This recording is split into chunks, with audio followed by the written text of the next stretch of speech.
All right. Hello, everyone. Today, Tony and Andrew, that's me, That's him. are going to talk a little bit about how to approach a company, start building a conversation, and really get in and know if that company is right for you.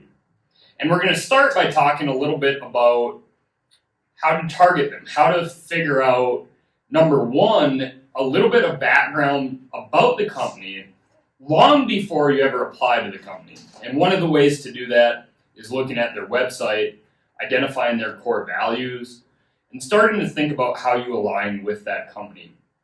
Other ways are looking at the job postings that they currently post. If you have an idea or a sense of what that job listing is, it can help you understand what the company does and if that work is relevant to you. So the other place to find these job postings and to find more information about these companies is LinkedIn. And if you don't have a LinkedIn profile, I recommend that you do that as soon as possible, because there's a lot of job postings that are actually built into LinkedIn, and you can just click a button and it pulls all the information from your profile into that job application. If you need examples of LinkedIn profiles in the email that you receive this link in, we'll have a link to each of our LinkedIn profiles. So, Absolutely. and that's it's you can go on LinkedIn and search by a company name, and then all the people that work there will show up, and there'll be talent recruiters in that list, and some of those will be second connections because we've been making connections with those people. So that's a good way to find the people you need to talk to find more information about the postings. All right, so we talked a little bit about how you look into the company itself and somewhere to start at the very least. But how do you start the conversation? So once you know a little bit about the company itself and are comfortable that this might be somewhere you're interested in, you want to approach the company, but approach them in a way that offers your interest. Don't approach them in the way that maybe you throw down a resume and say, hey, I'm looking for a job. Because that doesn't build a relationship. Nope.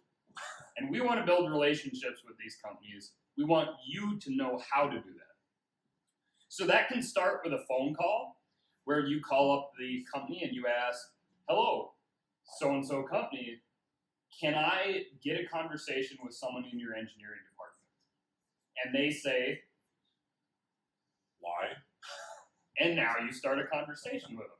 So you want to have that conversation and talk to them about and respond to that if they come back with why.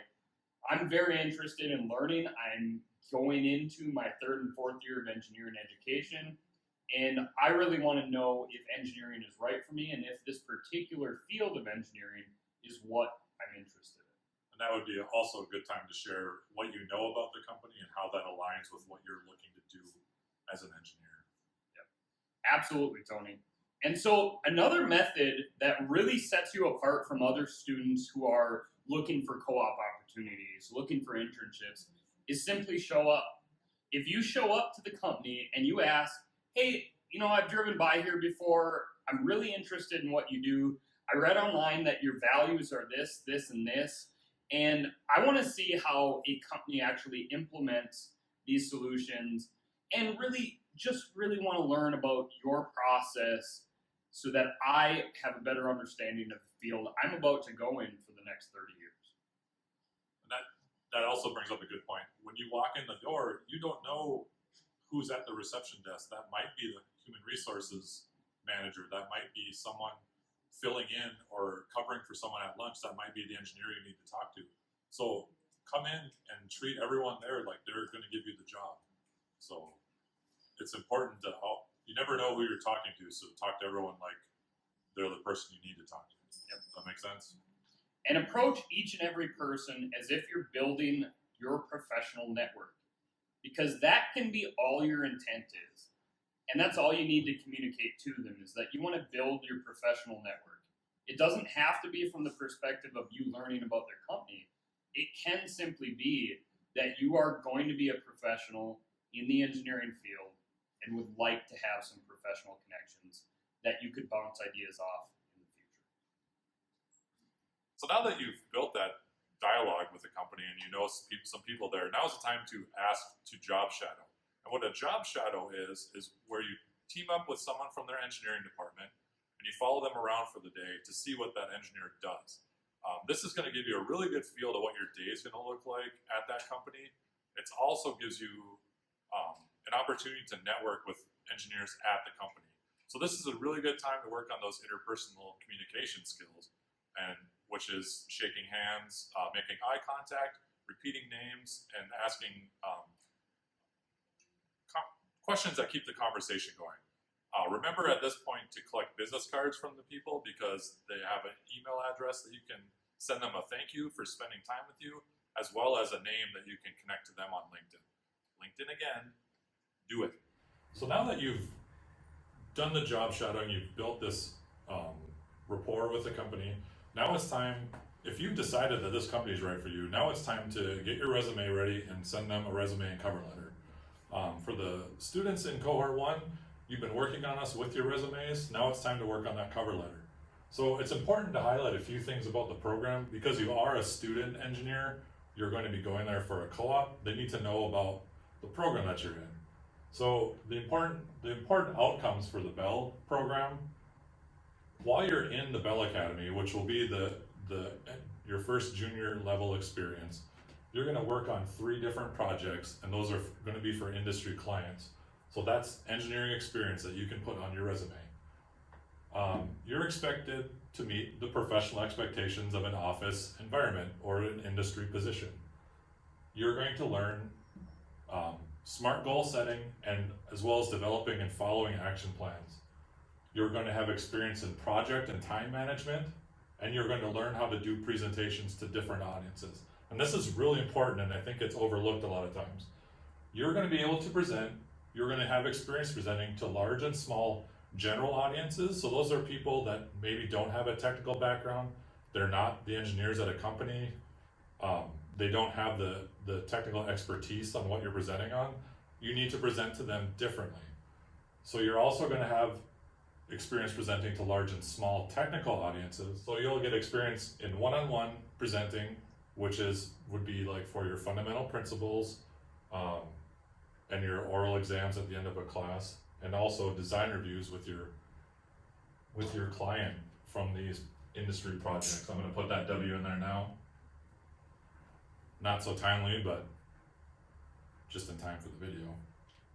So now that you've job shadowed, you've prepared your resume, you've tailored that resume and cover letter to the company, you're ready to apply. You already have a rapport set up with this company. They know who you are. That gets you past a lot of steps in the hiring process.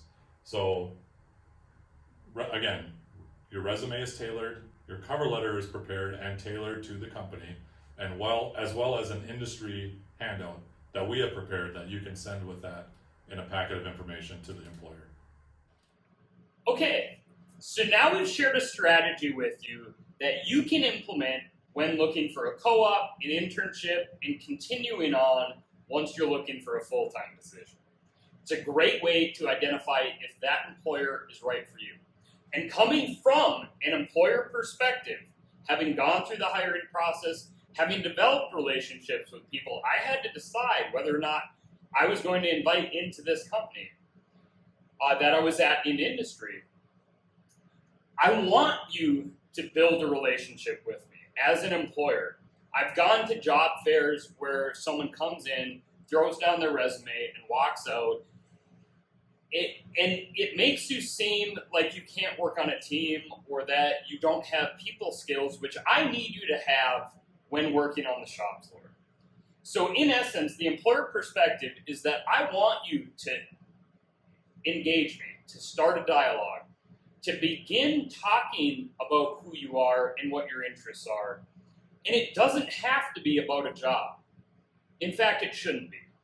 It should be about your curiosity about this company and the position that may or may not be available. But with that, we just want to thank you for watching and invite you to reach out, connect with us on LinkedIn, and really throw any questions that you have. If we can help you further or if this sparked something for you, engage in a dialogue. because that's essentially the strategy we just told you to do. That's right. Okay.